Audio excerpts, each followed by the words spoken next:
Have you ever had that strange feeling that someone is lying, even without saying a word? Nietzsche said you are right. Because people let the truth slip in invisible details, in the forced laughter, in the silence that lasts 1 second longer, in the anger that appears without any apparent reason. In this video, you will learn to read anyone instantly, not with body language tricks, nor cheap manipulation, but with 10 brutal psychological truths revealed by one of the most dangerous philosophers in history. Nietzsche believed that no one is who they seem to be. The personality you see is only armor, and behind it, there is an unconscious theater made of fear, trauma, and repressed desire. Prepare yourself, because when you finish this video, you will be able to see what others are trying to hide, including themselves, and more. You will understand why what bothers you in others may be exactly what you do not want to see in yourself. If you have ever had the impression that you are living in a world of masks, today you will learn to break them one by one. But I warn you, once you see it, you will never be able to unsee it. If topics like psychology, philosophy, and the darkness of the human soul interest you, subscribe now to the channel. Have you noticed that when you meet someone, you do not know the person? You know a presentation, the smile, the posture, the tone of voice, everything carefully put together. And the most impressive thing is that this is not pretending. It is survival. Nietzsche believed that the human being is not a fixed identity, but a performance learned to be repeated in order to be accepted. The self you show the world is not you.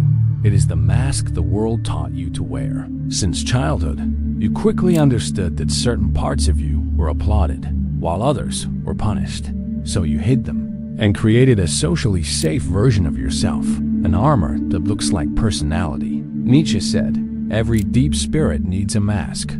But this is not an accusation. It is a warning, a reminder that what you see in people, in gestures, in smiles, in words, is a defense, not the essence.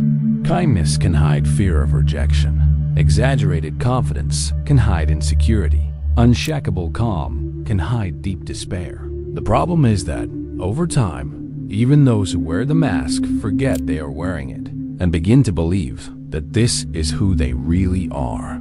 This emotional amnesia creates functional adults, but emotionally fragmented, protected by a character, but disconnected from themselves. And that is why reading a person is not listening to what they say. It is perceiving what they avoid saying. It is understanding that silence says more than words. That tension in the body reveals more than speech. That the subtle change in the gaze, when a sensitive subject arises, reveals the crack through which the truth escapes. Every person, without exception, lets their truth slip in moments of discomfort and lapses of control. And that is where the mask begins to crack. You just need to learn to see, because when the person loses control for 1 second, they show, unwillingly, who they really are. But this should not be used with arrogance. Nietzsche did not want you to see the masks to dominate people. He wanted you to see to stop being fooled. And above all, so you could begin to see yourself more clearly. Because if you want to understand the other, you first need to accept that you also wear masks, that you also edited parts of yourself to be accepted. And only when you see this without judgment, you become able to see others with compassion, not with naivety.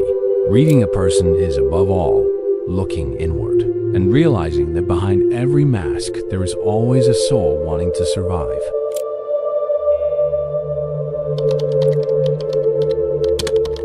Nietzsche was one of the first thinkers to reveal an uncomfortable truth. Hatred is rarely about the other. It is almost always an inverted mirror of what we deny in ourselves. When someone ridicules another's weakness with anger or contempt, they are usually not attacking a person, but trying to suppress their own fragility that still lives inside. When someone obsessively points out the arrogance of others, it is common that they are trying to hide their own insecurity, the feeling of inferiority they fear being revealed. Hatred, like love, is deeply revealing. But unlike love, hatred says more about what has been repressed than about what is actually intolerable in the other. Nietzsche called this projection a psychic mechanism, where the mind tries to get rid of the burden of what it cannot bear to see inside itself. Instead of facing the pain, trauma, repressed desire, the person unconsciously attributes them to others. It is as if saying, "I'm not this ... you are." But the truth is darker. The shadow is never projected by chance. What you see with anger or contempt in others is usually precisely what you had to bury in yourself to survive. And when you see someone expressing it freely, it threatens you, because it reminds you of a part of yourself that was exiled and that now, before your eyes, demands to be recognized. That is why learning to read someone means observing not only what they praise, but especially what they criticize. Repetitive, exaggerated, inflamed criticisms are not about justice. They are about internal conflict. If someone takes pleasure in humiliating those who feel, who cry, who fail, perhaps it is because they never learned to welcome their own pain. If someone humiliates those who dare to be free, maybe they sacrificed their own freedom out of fear of rejection. And ironically, the more intense the criticism, the more painful the part being hidden. The person is, unknowingly, confessing what they themselves cannot bear to see. Nietzsche did not say this to make us cynical. He said it so we could learn to see more deeply. Because when you understand that the anger of the other carries pain, you stop taking offenses personally, and you begin to realize that destructive behavior is a desperate defense. Excessive criticism is a poorly formed cry of pain. Contempt is an attempt to feel superior in the face of one's own sense of powerlessness. And so, reading someone becomes more than a weapon. It becomes a key to empathy, because seeing the pain behind aggression is what separates the ordinary man from the conscious observer. Have you ever suspected someone who seemed too good to be true? Write your answer in the comments. In the theater of life, words are the dialogues we hear, but it is in silence that the hidden script is revealed. Nietzsche knew that language, far from being a pure channel of communication, is often a mask, a defense weapon, or a veil that covers what truly pulses inside. People speak to survive socially, to maintain appearances, to avoid confrontations, and above all, not to expose themselves.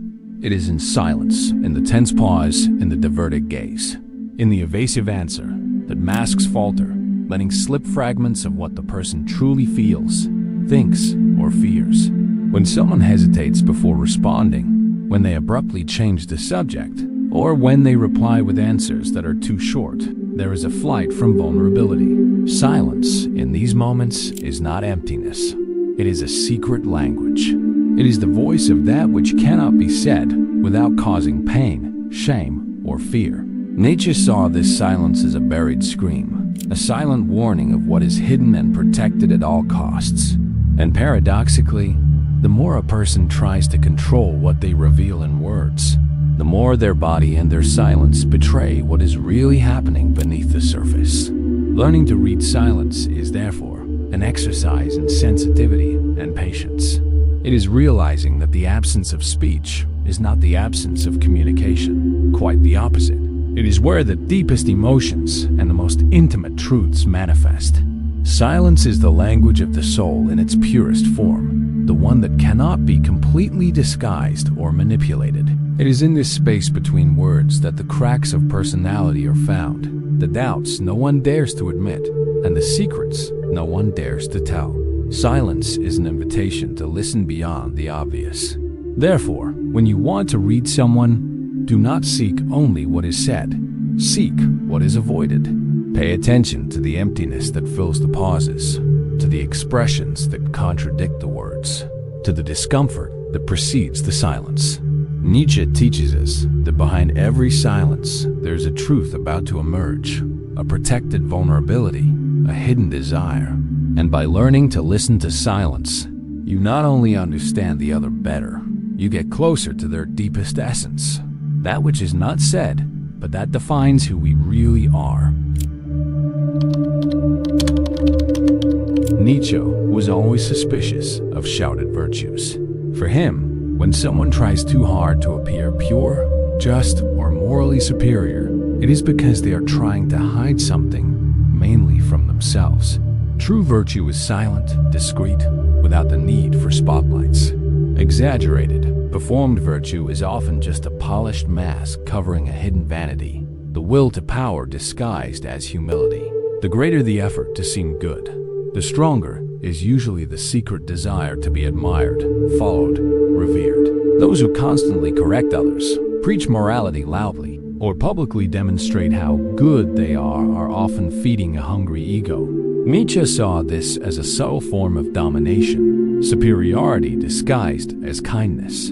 Behind ostentatious altruism may lie the desire to be seen as irreproachable, invincible, almost divine. It is no coincidence that the greatest tyrants in history presented themselves as saviors. Exaggerated virtue stops being ethical and becomes spectacle. It is precisely this moral spectacle that confuses most those trying to read people. Because when we see someone who seems good, just, and upright at all times, we tend to trust blindly. But Nietzsche warns us, where there is too much perfection, there is repression. Repression of the shadow. The most dangerous part of someone is not what they show, but what they hide with the greatest effort. And sometimes, this obsession to seem virtuous is the clearest sign of an ego running from its own abyss. Therefore, when trying to understand someone, do not be fooled by perfect speeches or impeccable actions. Observe the motive behind the virtue, the tone of superiority in the advice, the pride disguised as humility. Virtue does not need to shout when it is real. It only shouts when it is trying to cover something up. And Nietzsche knew, the higher someone raises their image, the deeper may be the pit they try to hide. Nietzsche reminds us that the lies we hear daily are, most of the time, not created to deceive others. They are, above all, an internal defense mechanism. Before someone lies to the world, that person is already deceiving themselves. A carefully constructed lie repeated so many times that it ends up becoming a truth for themselves. This self-deception is a psychological armor necessary to survive the deep wounds of life, the insecurities and the traumas that threaten to break the internal fragility. When someone says, "I am fine, I have overcome it," or "I do not care," they are not only trying to convince others, they are struggling to believe these words so as not to succumb to the pain they hide. Self-deception is a desperate attempt to maintain the integrity of the ego, even if that means building a parallel reality where wounds do not exist or are minimized. Nietzsche saw this phenomenon not as a moral failure, but as an inevitable human condition, an effort to keep functioning in a world that is often too hostile to bear the naked and raw truth. Therefore, when you notice inconsistencies in people's stories, when their words do not fit their actions, or when it seems they are hiding something they do not even recognize in themselves, do not rush to judge them as conscious liars. Often, they themselves do not know how trapped they are in their own false narratives, an internal labyrinth where the lie was accepted as a safe refuge. Understanding this is fundamental for us to read beyond appearances and perceive the complexity of the human psyche, marked by layers of distorted truths and unacknowledged pains. This understanding also brings an invitation to compassion, because deep down, every self-deception is a silent cry for healing and recognition. Nobody lies to themselves for pleasure or malice, but out of fear of facing pain, failure, rejection, or their own shadow. By learning to see this truth, you not only gain the power to read people more clearly, but also begin to recognize your own internal lies. And this is the first step toward deep authenticity, where the courage to face your own truth becomes true strength. Nietzsche shows us that the obsessive desire for control is not a sign of genuine strength, but a silent cry from a disturbed soul. When someone tries to dominate every detail of their own life, others, and the environment around them, they are actually fighting against an internal chaos they do not know how to contain. This external control is a desperate attempt to maintain order where, deep down, fear, insecurity, and emotional disorder reign. The more rigid and authoritarian the external posture, the greater the invisible turbulence the person tries to hide. Observing those who obsessively control reveals a paradoxical truth. These individuals are not invincible. They are scared. Fear of abandonment, failure, life's unpredictability, and their own vulnerability drives this need for control. The internal world of these people is an unexplored territory, marked by doubts and anxieties that rationality cannot contain. Thus, external rigidity, intolerance to change, and the need to dominate are masks that hide a fragmented heart, incapable of allowing itself the lightness of imperfection. Nietzsche warns us not to be deceived by the appearance of strength that these controllers exhibit. Control is often despair disguised as power. It is an effort to silence the inner voice of chaos that cries for attention and recognition. The moment this rigid shell breaks, the underlying fragility appears, revealing a scared child who fears that if they loosen the reins, everything will collapse. Control is, therefore, a defense system, not a sign of true authority or mastery. Understanding this dynamic offers us a new lens to read people. Instead of judging those who control as authoritarian or arrogant, we can see the fear that pulses behind the mask. And by recognizing this fear, we develop empathy and wisdom to interact with these people more deeply and humanely. More than that, this understanding invites us to look inside ourselves, question where we try to control too much, and which fears we are avoiding. Because true freedom is born when we face the inner chaos and learn to dance with it, not to dominate it. Nietzsche challenged the common idea that we are rational beings who make decisions based on facts and logic.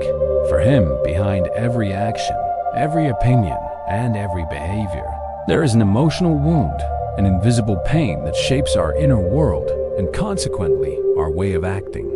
Choices that seem irrational, harsh judgments, and unexpected reactions are not the result of chance, but deeply rooted responses to traumas, fears, and pains we have carried since very early. When someone declares, for example, "I do not believe in love, it is just an illusion," they are not simply sharing a rational conviction. They are trying to protect a wound of rejection, abandonment, or disappointment that still silently bleeds inside them. These wounds are the fertile soil where beliefs often rigid and absolute grow. Beliefs that justify and shield the person against the vulnerability of facing what really hurts them. Understanding this truth is like discovering that behind the shield, there is a wounded soul that cries out for care and understanding. This perspective completely changes the way we read people and their speeches. It is not about debating or convincing, but about listening carefully to what is not said. The fear that drives, the pain that guides. Asking, what broke this person? Or which wound are they trying to protect with these words? Is the key to accessing the essence behind defenses and masks.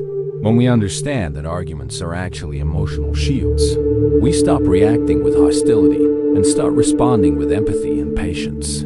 Finally, this truth is not only an invitation to understand others, but a call to look inside ourselves.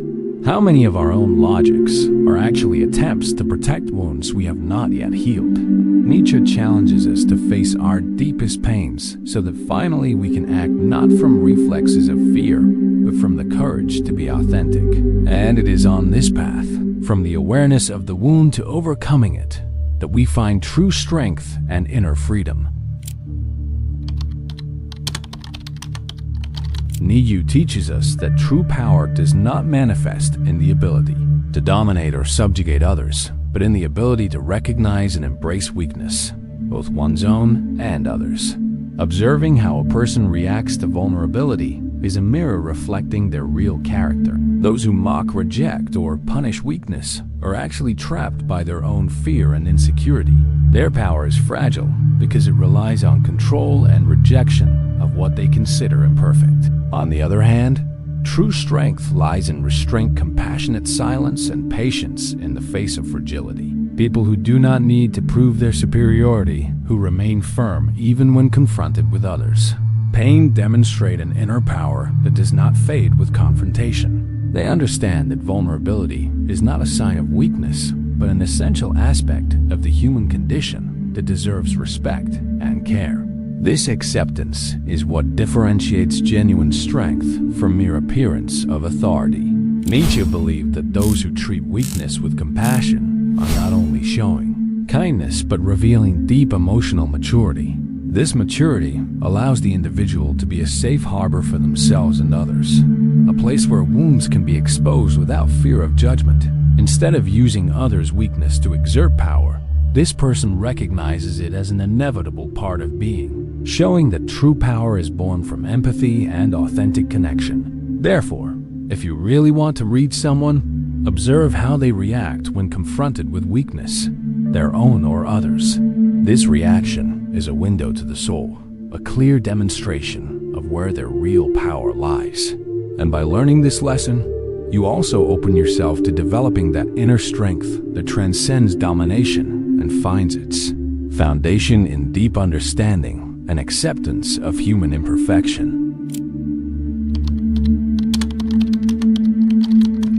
Nietzsche reveals a profound truth to us. The intense desire for attention and recognition often arises from the visceral fear of being forgotten, of disappearing into the silence of anonymity. Those who seem to constantly seek the spotlight, who dominate the conversation, who insist on being seen and heard, are not merely displaying superficial vanity. They are fighting against the invisible terror that their existence is insignificant, that they will leave no mark on the world, an existential anguish that can silently consume the spirit. This fear of being forgotten creates an internal void that people try to fill with performance drama and noise. Excessive self-promotion, obsessive social media posts, the incessant need for approval. All of this is a silent cry for validation and confirmation that they are real, that they matter. Nietzsche compares this search to the behavior of a child who is ignored without love and attention. They become an adult in a constant struggle to never be invisible again, creating a noisy armor to protect themselves from the silence they fear so much. But this frantic search for attention should not be mistaken for strength or confidence. On the contrary, it is the expression of a deep and poorly healed wound, the fear of not being remembered, of not being loved beyond the surface of appearances. True inner security does not need applause or spotlights. It exists in the quiet silence of those who accept themselves and know their value does not depend on the eyes of others. Nietzsche invites us to see beyond the noise and recognize the vulnerability hidden in these seemingly exaggerated attitudes. So when you meet someone who seems to need too much to be noticed, do not judge quickly. Instead, ask yourself what this person is trying to avoid feeling, the fear of being forgotten, of existential emptiness. This understanding gives us a compassionate lens to see the suffering behind the masks and also inspires. Used to cultivate in ourselves a presence so firm and true that it does not fear disappearing. Because the greatest power is in being seen, even when no one is looking. 10. Nitrogen monoxide. One lives their beliefs, people live their wounds. Nietzsche challenges us to look beyond what people say they believe and see what really moves them, their unhealed wounds. The beliefs they proclaim are often just rational justifications to protect the pains they carry. These wounds shape behaviors, decisions, and relationships much more than the conscious ideas they seem to defend. Thus, what they profess is often an indirect reflection of what they try to hide or heal within themselves. Behind firm words and seemingly solid convictions, there are stories of traumas, rejections, losses, and deep fears. A person may preach about strength and independence while living in constant fear of abandonment. Another may defend rigid values of justice while secretly dealing with feelings of personal injustice and helplessness.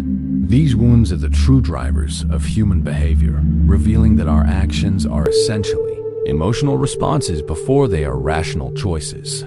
Understanding this truth is fundamental to reading people deeply. It is not enough to listen to what they say. It is necessary to perceive what hurts and remains invisible between the lines. When someone reacts extremely or contradictorily, the root is almost always in an emotional wound that has not been faced.